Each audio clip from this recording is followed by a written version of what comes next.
So you've heard the buzz about GeForce Now. For 2 or 3 years at this point, people have been shouting that it is the best cloud gaming service available. Better maybe than even native hardware play. But like any live service with a subscription fee, things do change over time, and they change very quickly. So views from even 1 year ago about a live service such as this can be grossly outdated. The question then becomes, should you think twice before buying GeForce Now in 2025?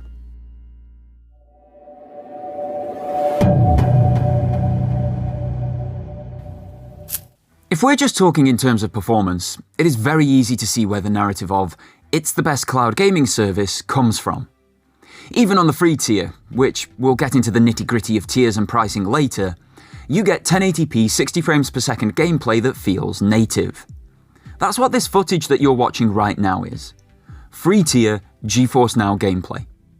To make this impressive first impression even greater, this footage is not only captured completely free of charge, it also automatically scales to the screen that you're playing on. So a 16:10 aspect ratio tablet, it will fill the screen automatically. A 19.5:9 aspect ratio phone screen is filled automatically, which when taking laptop and PC screens into consideration with their tall and wide options for all sorts of productivity, compared to basically any other platform that only does 16:9, is a very welcome addition. And if you then drop some money on the service, things get even better. At the very top end, you can get 4K visuals at 120 frames per second, depending on the game of course. Any lag feels even better than on the free tier, which in itself feels native. You get the power of the RTX 4080 graphics cards for incredible visuals, particle effects and lighting, and access to exclusive rigs that should never cause you to queue to play. Regardless of the tier, the gameplay just feels great most of the time. It's smooth, responsive, essentially how you would expect a game should work and feel. That most of the time comment, though, does play a factor in the perceived performance of the service. At the end of the day, GeForce Now is still cloud gaming, and every negative comment, review, and factor that you have heard about cloud gaming is unfortunately true. Now, it may not be a truth that impacts every single individual, but even if it is only impacting 1% of GFN's 20 million plus player base, that is over 200,000 people with that specific issue. What issues, you may ask? Well, there are times, for example, where it just fails to start the game at all. Take Indiana Jones and the Great Circle here. It just would not start. On multiple occasions and multiple days. I was getting a Vulkan GL error every single time I tried to load the game. And all of these failures counted towards my monthly playtime on GeForce Now, a factor that we will return to later. Doom Eternal wanted a Bethesda account. Now mine is linked to my PlayStation account from way back when Fallout 4 launched. But there's no PlayStation sign-in option here. Just direct Bethesda, unlike every other platform I've ever used. Inputs simply would not work for the original Assassin's Creed, making the game completely unplayable. It was also really oddly small on the screen. Trying to launch Destiny 2, a free-to-play game on a free-to-play service, which is amazing by the way, I just got dumped on the homepage of Steam and then had to navigate through Steam itself, as if trying to access it on a badly behaving PC to launch the game manually, which if you're on a phone or tablet, is nigh on impossible. That Destiny 2 gameplay then had frame rate and hitching issues on gigabit broadband with a 19 millisecond ping, way ahead of Nvidia's recommended bandwidth for perfect performance of 50 megabits per second and a 25 millisecond ping. How about full game crashes? Yup, GFN's got you covered there too, along with full service crashes. And you don't need to look far for multiple reports of pixelation and artifacting, input latency, poor resolution, incorrect input, audio issues, and more. Now it is an issue of scale. As stated already, an issue that impacts only 1% of players hits over 200,000 people. If it hits 10%, it's over 2 million affected, and so on. And I've far from addressed all of the challenges that I have personally faced with GeForce Now, let alone those reported by the wider playing community. So how can you know if you'll avoid any of the cloud gaming challenges with GeForce Now? Well, this is where we get into the pricing and tiers mentioned earlier. Because GeForce Now does have a completely free-to-access option. Now, it's not quite as simple as getting to play good fidelity games for no cost. Don't get me wrong, it used to be. But Nvidia are now squeezing money out of you for using GFN's free tier, even if you aren't handing over your credit card details. This tier is now advert supported. Yes, insert major groans here. But it is better than, say, Netflix or Amazon, where they make you pay for access and then also serve you adverts. So, we'll take the small wins. So yes, you have to watch some horrifically outdated and poorly targeted adverts. For example, Black Friday was more than 2 months ago, guys. Why am I getting a Black Friday advert? Also, why are you trying to sell me American services that are only available in America? You can see I'm connecting from the UK. At least serve me an advert that might actually serve me a purpose. But once you've watched the utter codswallop, you then have to wait in a queue to access a rig. And then once you get into the rig, you might have to navigate Steam to actually open up the game. But at some point, without paying a single penny of any currency, you will be able to play a game on GeForce Now for free. Yes, you are capped in how much you can play in a single sitting. It's 1-hour sessions only, and unfortunately your advert watching and queue times do contribute to that session length, which definitely feels like a bit of a scam, especially when paying for the next tier up where queues still happen. But this setup is designed as an entry point, as a taster to GeForce Now. Yes, there are people who play everything on the free tier, and I wholeheartedly salute their refusal to give in to a company actively making the experience worse over time to force them into paying a subscription fee. But for the less bloody-minded among us, the free tier is merely to see how well the service works over a period of time before parting with our hard-earned cash. This is an incredible bonus that only Nintendo meet otherwise with their free demos. You essentially just play and find out if it works for you. No fee, no commitment, it's great. If it does work for you, you then have options on how much, if anything, you want to pay per month. Let's not forget, the free tier exists, and you can just use that. However, there are 2 more options. The 2 paid tiers are £9.99 and £19.99 per month, respectively. So we'll call it £10 and £20 for the sake of a penny. That £10 per month option is going to be all that most people want or need. It's called Performance and offers quite a few bonuses above the free tier. There's an immediate resolution bump from 1080p on the free tier to 1440p on Performance. However, the frame rate is still capped at 60 frames per second. For most people, that's not going to be a problem though, as they only have 60Hz monitors or TVs. The graphics card is upgraded from the GTX 1060 on the free tier, as shown here in the Assassin's Creed Syndicate menu, and which still offers really good graphics and performance, I should add, up to the 2080 at a minimum. There are some 3060s in servers for the performance tier, but the performance difference between the 2080 and 3060, especially remotely, is negligible. That bump in horsepower, though, means you can run games at higher graphical settings, meaning they look far better and often smoother too.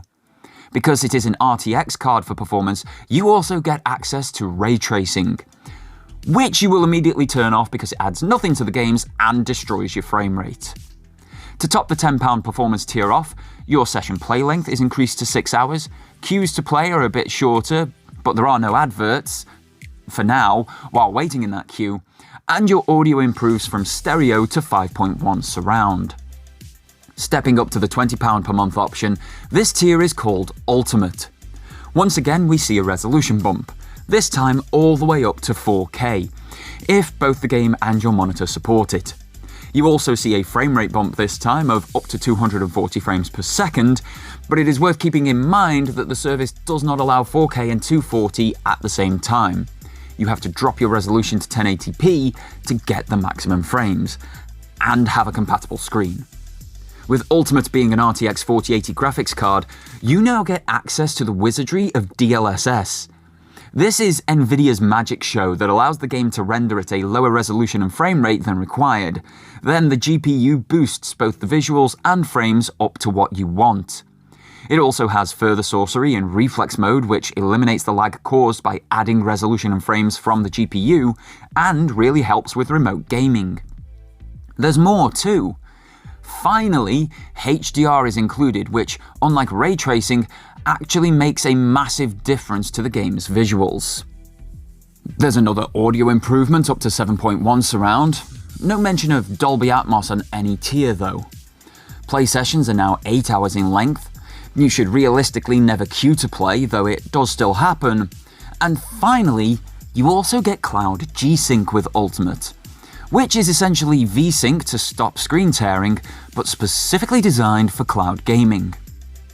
When testing the service to see which of these paid options you want, you must bear in mind that your testing playtime on the free tier does impact how much you get to use the paid for tiers thereafter. You see, as of 2025, every GeForce Now account gets a 100 hours of playtime per month limit, regardless of the tier they are on. And as mentioned earlier, queue times and failed sessions are counted in this allowance. So if you test for 10 hours on the free tier, and then want to dive into a game that absorbs your time on a paid tier, like say, Palworld, you'll only have 90 hours of available playtime that month before you either have to stop playing until the next calendar month, or shell out even more money for 15 more hours of playtime. If you do opt to pay even more money for additional playtime, it will cost you £2.99 for 15 hours of performance and £5.99 for 15 hours of ultimate. That cost is per each 15 additional hour session, and it is pre-purchase only. You cannot play what you want and then pay for your usage after the fact, like with your utilities or at a restaurant. As a slight softening to this limit on your playtime though, if you don't use all of your allowance, up to 15 hours will be rolled into the next month. Please be aware that this is not cumulative though. You will only ever get a maximum of 15 hours rolling into the following month. So that's your tier and cost breakdown. But it isn't quite the end of your expense with GeForce Now. You may notice that throughout that cost breakdown, oddly, games were not mentioned. That is because despite quoting over 2,000 compatible titles, exactly 0 are included with the price. Even free-to-play games require additional steps to use. You can't just press a button and play them via GeForce Now. So if you want to play games on GFN, you have to buy them atop paying for the service. And you have to buy them elsewhere. There is no means of purchasing via the GeForce Now app or site. But be careful, because you can't just buy them from anywhere. This footage of Tomb Raider Underworld, for example, cannot be attained through GeForce Now. Because even though Underworld is one of the 2,000 plus games supported on the service, I purchased this version from Good Old Games. The entire Good Old Games catalogue isn't compatible with GeForce Now. So despite 2013's Tomb Raider reboot being purchasable on Good Old Games and being compatible with GeForce Now, if it were purchased on Good Old Games, you couldn't play it on GFN. The places that you can buy 2013's Tomb Raider from and play it on GeForce Now are Steam, Epic Games, and Xbox. But we'll address that Xbox one in a bit, because it's not quite that simple. For a game available across pretty much every PC storefront, it feels oddly restrictive for a platform that is meant to free your play to limit the user in such a way. And these restrictions extend to multiple options. Let's look at that aforementioned Xbox option as one more example. In 2023, GeForce Now signed an agreement with Xbox to host all Xbox games via the GeForce Now service. This was an attempt by Microsoft to appease the Competition and Markets Authority of the UK, who had major concerns about Microsoft's cloud gaming position, especially with the monopoly on development houses that they were building at the time. But Xbox have two direct ways to buy their games on PC: the Microsoft Store and the Xbox app. And you don't want to go buying from the wrong one. Now, I love Forza Horizon 4. So, prior to its delisting, I purchased that game and all of its DLC for £16, and I bought it via the Xbox app. I have seen Xbox as a store option on GeForce Now, as shown here on Tomb Raider. Forza Horizon 4 is an Xbox first-party studio game and is compatible with GeForce Now. It makes sense, therefore, to buy this Xbox game from the Xbox app. But the game is only playable on GeForce Now if you bought it via Steam, which many people won't know is an option because it's an Xbox game, so you use Xbox services to obtain it, and prior to its delisting, Steam was the most expensive way to buy it. A game that I own, that is compatible with GeForce Now, that is counted as part of its 2,000 plus game library, I cannot play because I supposedly bought it from the wrong place. This situation is the equivalent of me buying Ghost of Yotei in 2025 direct from PlayStation. The disc getting delivered, being popped into my PlayStation 5, and an error message popping up saying, "Sorry, you can't play that game here because you didn't buy it from Asda." Why, yes, this system can play this game. No, there is no difference between this disc and a disc from Asda. But to play this game on the console, you have to go and buy it from Asda, darling. But you can't return the previous game and get a refund on that either. It sounds ridiculous when actually vocalized. But that is the situation that GeForce Now puts you in regularly with all content, and especially Xbox content. And there's a lot of Xbox content only available behind a further paywall. Those that say Xbox on them as a store option are not actually giving you another way to purchase the game. When a title says Xbox as a store option, it's actually talking about Game Pass. So the only way to access Xbox-sourced content on GeForce Now is to subscribe to Xbox Game Pass separately as well. Now, you don't have to go the whole hog and subscribe to Ultimate. Just their PC Game Pass will suffice. But that's an extra £10 per month, bringing your monthly outgoing to a possible £30 per month to access these games, if they even start at all. I'm looking at you, Indie. And you're still going to likely have to buy other games from other sources that you want to play. The cost of using GeForce Now is really starting to rack up. Not only do you require a monthly subscription from Nvidia to avoid queues, adverts, and even gain access to some newer titles that require ray tracing support, which the free tier doesn't have, once you've paid for that subscription, you have a limit on the amount that you can actually play in a month, unless of course you pay more money to get more time. You then need to go out and buy the game that you want to play. That now involves multiple extra steps to do so, because you need to see if it's compatible, and if it is, which store you're allowed to buy it from, then go to that store externally to buy it, then come back to GeForce Now, link it, wait for GFN to update, then play it, and if that fails, you then buy Game Pass. Or maybe you do that as well because of the game library that it offers you. And I haven't actually spoken about the overall service performance yet, because you do have to take GeForce Now as a whole. It is a platform, after all. So everything from the way that you set it up to loading and navigating it plays a part in how good the service is. I can happily say in-game performance is generally great, but there are plenty of foibles that negatively impact that otherwise positive impression. For example, any game that requires an account login will ask you to log into said account every single time that you load it. Even if you've just been playing, the service crashes and you immediately start it back up. You still have to log into that account again to play. It doesn't matter if it is Bethesda, Microsoft, PlayStation, Ubisoft, etc. Whatever login is required, you need to get used to entering it every single time.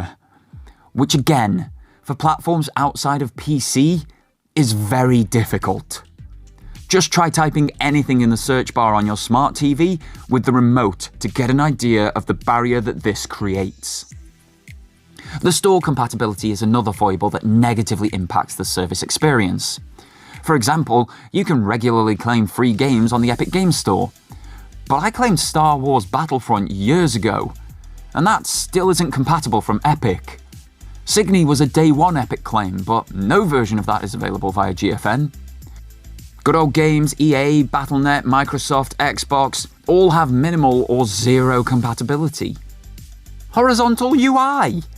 Whether you are interacting with a mouse, a controller, a TV remote, or a touchscreen, vertical is just easier most of the time. Now, it's not the end of the world, and it's definitely not deal-breaking, but it is another slight annoyance that impacts the experience. Costs have increased exponentially since 2020 when the service cost £3.99 per month for access. In 4 years, it has jumped to a £20 per month access fee. If it continues at that rate, and Nvidia have been talking about further price increases, by 2027, we could be paying £50 a month for access. Now, I could go on. However, nothing that I have said up until now actually matters, as literally everything I have spoken about in this video can't be done at the moment unless you already use GeForce Now. Because for the last month and a bit, every single level of the service has been sold out. This is a digital platform that Nvidia own and manage every single aspect of, top to bottom. They literally make all of the vital parts of the servers, build the servers, run the servers, manage the servers. They are in full control. Yet, they are out advertising GeForce Now quite forcefully, giving huge sponsorship deals out to the likes of ETA Prime. They've launched on a new platform in January, and Meta Quest headsets can now use GFN. But none of this matters. Those new eyes on the service from new platforms, adverts, and deals literally cannot access GeForce Now because even the free tier is sold out. On the plus, this is better than the last time that they were sold out. On that occasion, you could still buy 6-month subscriptions. It was just the monthly ones that were blocked, which made the sold-out messaging feel like an utter scam to con people out of more money.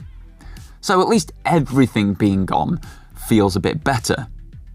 It doesn't, however, change the fact that Nvidia are pushing advertising campaigns and the service to new platforms while no one new can sign up for the service. While writing this specific section about being sold out, this news article broke about GeForce Now also being on the Apple Vision Pro. But again, the service across the board is sold out. Those few who bought and still own a Vision Pro cannot use GeForce Now on it following this launch unless they were already subscribed. With GeForce Now, for every positive point, there are multiple negatives that come along with it. The weighting of these factors is obviously different. Excellent in-game performance most of the time, for example, carries far more weight for the positive side than a horizontal UI carries for the negative. But at the same time, being sold out and inaccessible gives a giant negative impression that we have ray tracing here cannot overcome. With so many constant little things gnawing away at the experience, for me, as someone currently able to use the service, it gives an overall negative impression of it. Those barriers to entry, those challenges to use, they diminish and undermine my experience. It is the same reasoning as to why I cannot use iPhone and others feel they cannot use Android.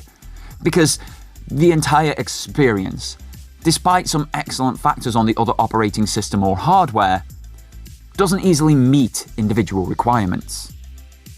And there are excellent factors about GeForce Now. There definitely are. But can you deal with the negatives that come with them? For me, personally, the answer is generally no. And for you, if you're not already a GeForce Now subscriber, the answer is definitely no, because you have no way to deal with it being sold out and unavailable. Depending where you live as well, the answer could also be no, because GeForce Now isn't in every country, meaning some people simply cannot access it at all. But if, say, £2,200 is too much money for you to buy a new 5090 graphics card, then GeForce Now can offer a lot of new life and longevity to your existing hardware. If you don't own a PC, it gives you reasonably priced access to PC games that you couldn't play otherwise, and it's on the devices that you already own. The reality here is that there is no one-size-fits-all answer. It's not like Xbox Cloud Gaming, where they're charging between 50 and 100% more for the service in 2025 than they did in 2022. But nothing has changed or improved, so not recommending that service is almost responsible. Lots has changed for GeForce Now. Much has improved, including that user interface, which is exponentially better than the last time I reviewed this service. All I can give you for GeForce Now is my experience. And my experience is undermined constantly by lots and lots of little niggles. Things that should be standard and easy, but are not. Things that used to be part of the service that have been removed or put behind a higher paywall. Things that impact my experience and things that are just part of cloud gaming. While I do have many positive things to say about GeForce Now, I feel the overall experience is not a positive one for me. And it's the little but impactful things that cause me to feel this way. I don't want to log into my Microsoft account for the 17th time this week just to play some more Gears of War. I don't want to wait in a queue when I'm paying you £10 a month to play. I don't want to navigate Steam on a TV or tablet, and so on and so forth. When it comes to GeForce Now, the only solid and trustworthy recommendation that I can offer you is to try it for yourself when the free tier once again becomes available. If it becomes available. That is the only way that you can be certain if it works for you. If you want my opinion on it though, I'd say think twice before paying for GeForce Now in 2025. I honestly think your money and time can be better spent. GeForce Now is an easy and big option. It's loud, it's in your face, and it won't shut up until you pay for it. But that doesn't necessarily mean it is the best. It merely means it's the loudest. This video was produced after 5 years' experience with NVIDIA GeForce Now. GeForce Now usage has always been purchased and paid for personally by Doragon. NVIDIA does not know that this video is being made. They do not get any copy approval or early preview of its contents. If they do see it, they will see it for the first time right alongside you. I would like to thank you all so much for tuning in, and a special thanks to our channel members for their additional support. I hope you guys enjoy your early access to all long-form content. If you've liked this video, I think these will also be of interest to you. In the meantime, my name is Doragon. You can find me on Threads and other socials at Doragon86 or in the Discord in the description. And until next time, folks, have yourselves a fantastic day and take care.